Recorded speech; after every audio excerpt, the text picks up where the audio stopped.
Vous êtes nombreux à vouloir investir. Chaque mois, vous mettez de l'argent de côté. Vous avez maintenant une somme d'argent que vous souhaitez fructifier. Face à la multitude des offres bancaires et des opportunités financières, il est difficile de faire le bon choix. Pour vous aider à placer votre argent, je vous partage différentes possibilités d'investissement dans cette vidéo.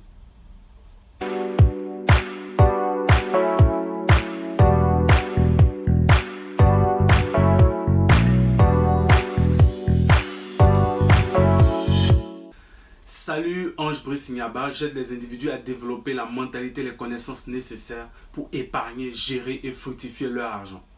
Si vous êtes nouveau ici, abonnez-vous dès maintenant pour ne rater aucune vidéo. Savoir dans quel placement investir son épargne, son argent n'est pas une chose simple. Tout d'abord, pour bien investir, il est important de connaître une notion. Il est important de connaître votre horizon de placement, c'est-à-dire la durée pendant laquelle une partie de votre épargne est attribuée au financement de votre projet. Souhaitez-vous placer votre argent sur une durée de 1 an, 3 ans, 5 ans, 10 ans ou plus? Selon la durée envisagée, vous avez plusieurs solutions de placement. Donc ce sont des solutions qui varient. Voilà, dans cette vidéo, voici donc 8 types de placements d'argent. Numéro 1, le livret d'épargne. C'est un compte bancaire sur lequel une personne peut effectuer des dépôts et des retraits. Donc les sommes d'argent que vous déposez génèrent des intérêts selon un taux fixé à l'ouverture du compte. Donc le jour où vous ouvrez le compte, on vous dit bon, le taux d'intérêt sera de 1%, 2%, etc. Et pourquoi on parle de livret? On parle de livret parce qu'avant l'ère du numérique, c'était un carnet qui était remis aux personnes qui retrace les retraits, les versements. Et en fonction de ça, vous pouvez voir, suivre les mouvements, les comptes d'épargne. Donc en France, par exemple, nous avons le livret A qui est ouvert à tout le monde. Nous avons le livret de développement durable et solidaire qui est ouvert aux personnes majeures. Nous avons le livret d'épargne populaire qui est ouvert aux personnes à revenus modestes. Et enfin, le livret jeune, oui, c'est ça, le livret jeune ouvert aux personnes de 12 à 25 ans. Donc, c'est sûrement la même chose dans votre pays, peut-être sous des noms différents. C'est un bon placement à court terme, oui, le fait d'ouvrir un livret épargne.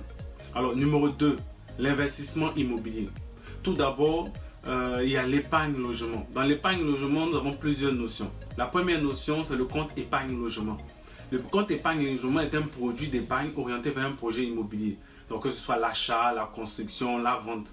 Donc, l'épargne accumulée permet d'obtenir sous certaines conditions un prêt immobilier ou un prêt travaux ou bien d'autres choses. Donc, c'est un bon placement à court terme.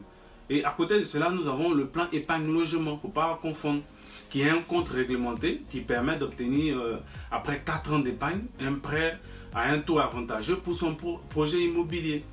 Donc, hormis l'épargne logement, quand on parle d'investissement immobilier, nous pouvons aussi prendre des parts dans une société.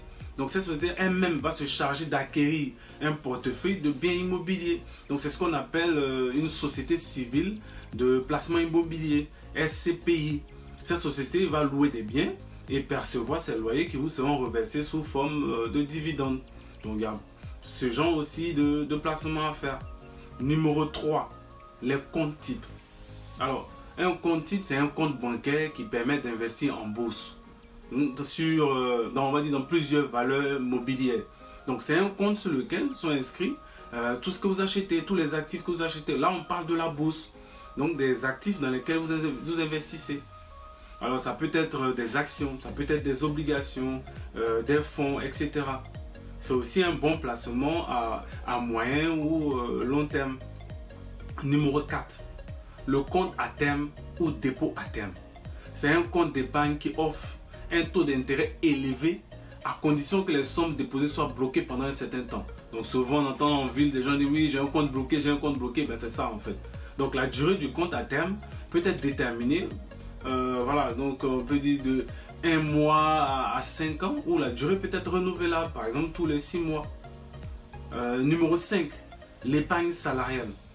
Alors c'est un système d'épargne collectif qui est mis en place au sein de plusieurs entreprises, peut-être généralement les grosses entreprises, qui consiste à verser à chaque salarié une prime liée à la performance de l'entreprise. Donc ça, c'est ce qu'on appelle un intéressement. Ou alors une prime représentant une quote-part des bénéfices de l'entreprise. C'est ce qu'on appelle participation. Donc si vous entendez intéressement, participation, c'est ce que ça signifie. En fonction du choix du salarié, l'argent peut lui être versé directement ou être déposé sur un plan d'épargne salariale. Numéro 6. Le plan épargne retraite. Il vous permet d'économiser pendant votre vie active pour obtenir, à partir de l'âge de la retraite, un capital ou une rente. Donc vous épargnez, vous épargnez, vous épargnez, et quand vous allez à la retraite, ce capital, quand on parle de capital, on désigne une somme d'argent qui vous est versée, et quand on parle de rente, on parle d'un versement périodique d'une somme d'argent pendant une période fixée, soit par le contrat que vous avez signé ou jusqu'à votre décès. C'est aussi un produit d'épargne, mais plutôt à long terme. Donc le plan épargne retraite peut être individuel ou collectif. Donc collectif lorsque c'est l'entreprise qui vous le propose et qui propose ça à un certain nombre d'employés. Alors numéro 7, le financement participatif ou crowdfunding. Je sais que c'est un thème que vous avez déjà entendu.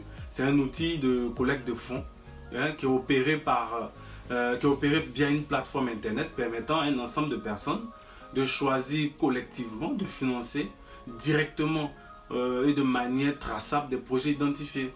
Donc, par exemple, vous pouvez investir dans des startups, c'est-à-dire des sociétés qui sont en lancement, qui ont des projets innovants. Vous pouvez investir dans le financement d'entreprises, etc. en fonction de vos objectifs.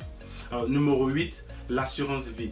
C'est un contrat par lequel l'assureur s'engage en contrepartie d'une somme d'argent qui est payée chaque mois à verser une rente ou un capital à l'assuré ou à ses bénéficiaires. Tout à l'heure, j'ai défini la rente, j'ai défini le capital. Donc à l'issue du contrat, l'assuré ou ses bénéficiaires peuvent récupérer les sommes qui ont été investies, augmenter des gains éventuels ou diminuer des frais de dossier et de gestion. Voilà, donc parce que voilà, il y a des frais aussi qu'on peut enlever. Donc la liste n'est pas exhaustive. Sachez également qu'il existe des placements d'épargne d'argent qui sont très risqués, tels que la crypto-monnaie et bien d'autres que vous connaissez, où voilà, les gens se sont fait gruger, l'État a fermé, les entreprises, etc. Mais moi, je ne vais pas m'attarder là-dessus. Donc, merci d'avoir regardé la vidéo. Partagez-la, commentez-la et surtout, n'oubliez pas de vous abonner. À bientôt.